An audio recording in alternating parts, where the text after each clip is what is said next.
We are a public university. We work for the people of California. We are based in Los Angeles. We have all the reason in the world to make sure that our research most impacts the people of California. We like to call ourselves the People's Research Center.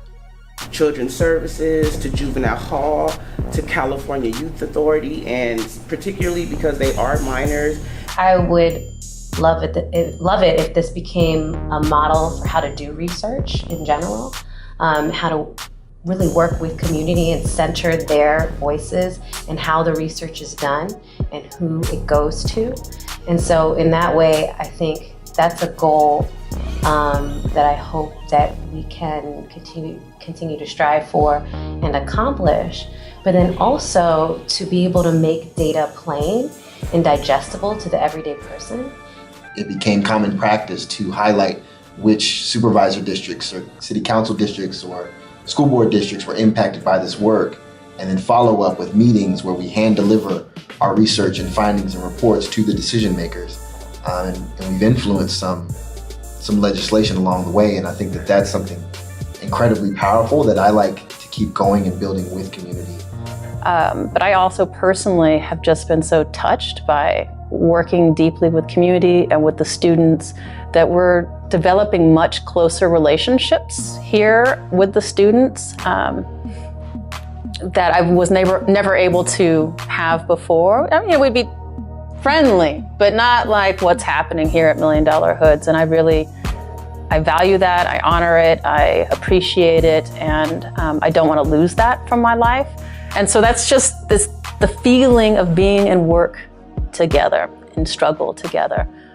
And as a Black woman scholar, I don't think I really looked at the gap and the lack of Black female scholars in data prior to coming here and realizing how I was kind of alone in some ways, but now have been able to join a family of people who appreciate this work and want to see a more equitable world, both in our schools as well as broader society, and that decriminalization is something that we can all get behind once we recognize our shared humanity. And that's something we have lived here at $1 Million Hoods, and I think we get that from the organizers and community activists and amazing organizations like CADRE that we work with. It is a measure of a success for us to be honored by CADRE.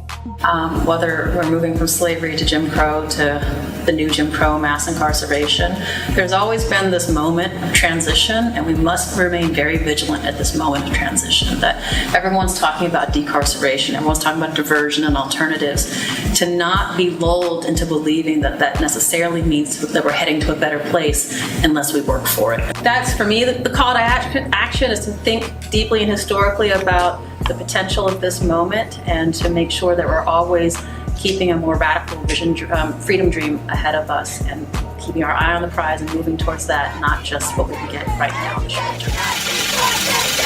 Last time that I checked, it was 5 chains on my neck. There was no smut on my rep. Last time that I checked, I was selling zones in the set. Make $250,000, no sweat. Last time that I checked, I'm the streets voice out west. Legendary self-made progress. Last time that I checked.